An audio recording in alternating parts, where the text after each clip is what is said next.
अस्सलाम वालेकुम वरहमत llaहि वबरकातुहू। उम्मीद करता हूँ आप सब खैरियत से होंगे और आपके घरों पे भी खैर होगी। आज जो हमारा टॉपिक ऑफ डिस्कशन है वो पेपर को अटेम्प्ट करने के हवाले से है कि बेटा जब आप लोग पेपर को देखते हैं, क्वेश्चन पेपर आपके पास आता है तो आपने किन चीज़ों का ख्याल करना होता है। नॉर्मली देखने में ये आ रहा होता है कि आपकी स्टडीज़ में अच्छी परफॉर्मेंस होती है, आप अच्छी तैयारी भी करते हैं, आप प्रिपेयर्ड होते हैं, बट वो जो पेपर में जाकर के चीज़ें आपने फेस करनी होती हैं, उस टाइम जो एग्जाम हॉल है उसमें बैठ के जो चीज़ें हैं उनको कैसे आपने टैकल करना है, ये पॉइंट्स आपको मदद करेंगे अगर आपने इन चीज़ों को समझ लिया। तो मैं स्टार्ट करता हूँ सबसे पहले पॉइंट से कि रीड योर क्वेश्चन पेपर।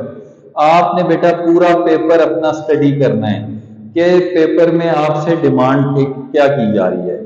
आपने ऐसा नहीं करना कि आपने पहला सवाल पढ़ा, आपको आता है और आपने अटेम्प्ट करना स्टार्ट कर दिया।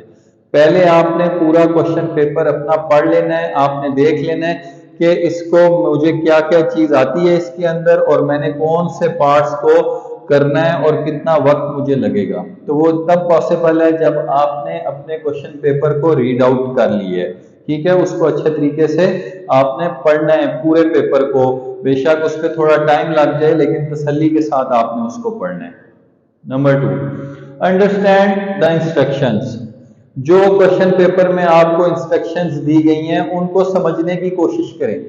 नॉर्मली ऐसा होता है आप क्वेश्चन देखते हैं और आप अपने ज़हन में सोच रहे होते हैं कि अच्छा इसका वो जवाब आता है। हो सकता है कि आपसे वो पूछा ही नहीं जा रहा, पूरी चीज पूछी नहीं जा रही, उसका एक पार्ट पूछा जा रहा है, तो फिर आप अपना टाइम क्यों वेस्ट करते हैं। आप बिल्कुल एग्जैक्ट वही चीज लिखें जो आपसे पेपर में डिमांड की जा रही है। तो उसके लिए इंस्ट्रक्शंस को अंडरस्टैंड करना, उसको समझना बड़ा जरूरी है। इस चीज का आपने ख्याल रखना है। ठीक है, नेक्स्ट पे फिर आज पे आपने प्लान करना है, प्लान योर टाइम, कि आपने क्वेश्चन पेपर को पहले पढ़ा, उसके बाद इंस्ट्रक्शंस को आपने समझ लिया है। अब आप देखें कि आपने कितने टाइम में कौन कौन से क्वेश्चन अटेम्प्ट करने हैं। मोस्टली ऐसा हो रहा होता है कि बच्चे फेस कर रहे होते हैं इस चीज को कि पहले सवाल पे ज्यादा टाइम लगा लिया, फिर दूसरे सवाल पे थोड़ा कम टाइम, तो जब आहिस्ता आहिस्ता आपके पास एंड में टाइम कम रह जाता है, आपका काम ज्यादा रह जाता है।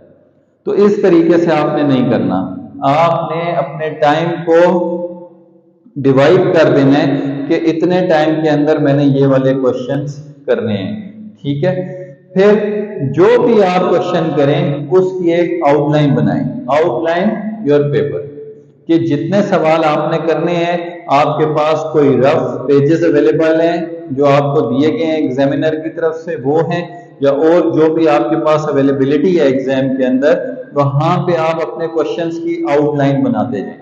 जब आपके पास पॉइंट्स की सूरत में चीजें लिखी होंगी, आपने अपने पॉइंट को पढ़ना है और उसके अगेंस्ट आपने उसको डिफाइन करना, एक्सप्लेन करना स्टार्ट कर देना है। तो जब आउटलाइन आपके पास होगी तो आप एक पैटर्न पे जाएंगे, लेकिन अगर आउटलाइन आपने नहीं बनाई हुई तो फिर आप एक एक्सप्लेनेशन देंगे डेफिनेशन की, उसके बाद फिर आप सोचने लग जाएंगे।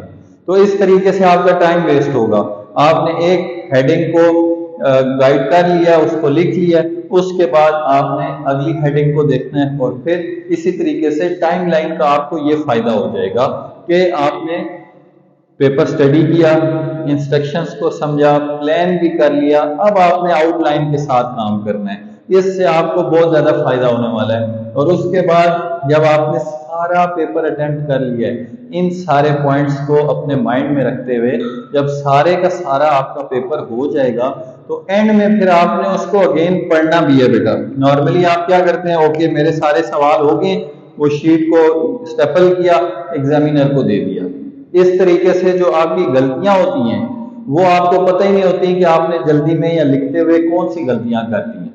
तो फिर आपने उसको प्रूफ रीड करना है, प्रूफ रीड करके अगर कोई गलती है तो उसको आपने एडिट करना है। ठीक है, वो कब होगा, जब आप उसको प्रूफ रीड करेंगे, पढ़ेंगे। अगर आप पढ़ ही नहीं रहे बेटा तो फिर आपको कैसे पता चलेगा कि आपने कौन सी चीज एडिट करनी है। ठीक है, तो ये जो आपने अपना टाइम को मैनेज करना है उसमें आपने प्रूफ रीडिंग का और एडिटिंग का टाइम छोड़ना है।